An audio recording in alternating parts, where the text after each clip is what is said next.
Motion வந்து 2 to 3 டைம்ஸ்க்கு மேலே போயிட்டுருக்கிறது நார்மலில் தானே நினச்சிட்ருக்கீங்க. அப்போ இந்த பதிவை முழுசாக பாருங்கள். உங்களோட கருத்து மாறுபடக்கூடும். முழுசாக வாட்ச் பண்ணுங்கள். இந்த மாதிரி untimely motion, morning and evening 2 நேரம் மோஷன் போகிறது, சாப்பிட்ட பிறகு மோஷன் போகிற மாதிரி இருக்கிறது, மோஷன் போயிட்டு வந்தோம் இப்போ தான் மறுபடியும் ஒரு திடீர்னு மோஷன் வர மாதிரி இருக்கிறது, கேஸ் நிறைய ரிலீஸ் ஆகுது, ஃப்ளேட்லன்ஸ், இந்த மாதிரி சிரமங்களில் நீங்கள் இருக்கீங்க அப்படின்னா உங்களுக்கு என்னென்ன மாதிரி சிரமங்கள் ஃப்யூச்சர்லேயோ அல்லது இப்போவோ இருக்குங்கிறத நாங்கள் சொல்கிறோம். வாட்ச் பண்ணுங்கள்.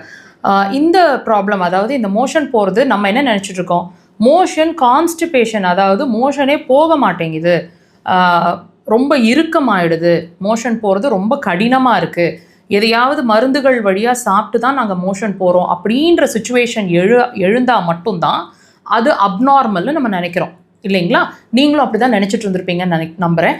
இப்போ இந்த பதிவில் நமக்கு என்ன புரிஞ்சுக்க போகிறோன்னு கேட்டிங்கன்னா, அந்த மோஷன் வந்து எப்படி போக மாட்டேங்குது அப்படிங்கிறதும் ஒரு பிரச்சனையோ, கடினமாக இருக்குது அப்படிங்கிறதும் ஒரு பிரச்சனையோ, அதே மாதிரி ஒரு தடவைக்கு மேற்பட்ட தடவைகள், அதாவது 2 தடவைக்கு மேற்பட்டு நீங்கள் மோஷன் போயிட்டுருக்கீங்க அப்படின்னு சொன்னால் கண்டிப்பாக அதுவும் பிரச்சனை தாங்க. ஏன்னு கேளுங்க, இதுவும் கான்ஸ்டிபேஷன் அப்படின்ற கண்டிஷனுக்குள்ளே தான் வரும். எப்படி? நீங்கள் ஒரு தடவை மோஷன் போய் உங்களோட கம்ப்ளீட் லார்ஜ் இன்டெஸ்டைனை க்ளீன் பண்ண வேண்டியது, இதை வந்து நீங்கள் 2வது தடவை, 3வது தடவை, 4 தடவை அன்டைம்லி மோஷன், எப்போ மோஷன் வருதுன்னே தெரிய மாட்டேங்குது, இந்த மாதிரி நீங்கள் உங்களுக்கு நடந்துட்டுருக்கு அப்படின்னா இதுவும் ஒரு அப்நார்மாலிட்டி.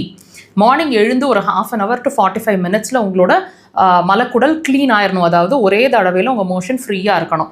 இது இல்லை அப்படின்னா நான் சொன்ன கண்டிஷன்ஸ்குள்ளே நீங்கள் வரீங்கன்னா கண்டிப்பாக பைல்ஸ் வரலாம், ஃபிஷர் வரலாம், ஹெமராய்ட்ஸ் வரலாம், ஹெர்னியா வரலாம், ஹெர்னியாவில் inguinal hernia, umbilical hernia, appendix, இந்த மாதிரி கண்டிஷனில் எப்படி வேணாலும் வரலாம். இது மட்டும் இல்லைங்க, இன்னொரு காஷனும் கொடுக்குறேன்.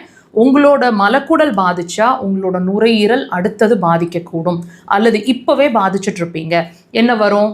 உங்களுக்கு சளி பிடிக்கும், டஸ்ட் அலர்ஜி, வீசிங், ஆஸ்துமா, ரீனைட்டிஸ், அதாவது காலையில் எந்திரிச்சோன்னா தும்மிகிட்டே இருக்கிறது, மூக்கில் தண்ணி வடிஞ்சிட்டே இருக்கிறது, மூச்சு வந்து ஒரு நாஸ்ட்ரல் வழியாக தான் வருது, நேசல் பாலிப்ஸ், அதாவது கட்டிகள், மூக்கில் கட்டிகள் சதை வளர்ந்துருக்கிற மாதிரி இருக்கிறது, வாசனைகள் தெரிய மாட்டேங்குதுன்னு சொல்கிறது, இந்த மாதிரி என்ன வேணாலும் நுரையீரல் சார்ந்து நடக்கும். இதோட அடுத்த கண்டிஷன் உங்கள் ஸ்கின் டிசீஸ் வரைக்கும் பாதிக்கும். தயவு செய்து இது ஆரம்ப கட்டத்திலேயே ட்ரீட் பண்ணிக்கிறது நல்லது.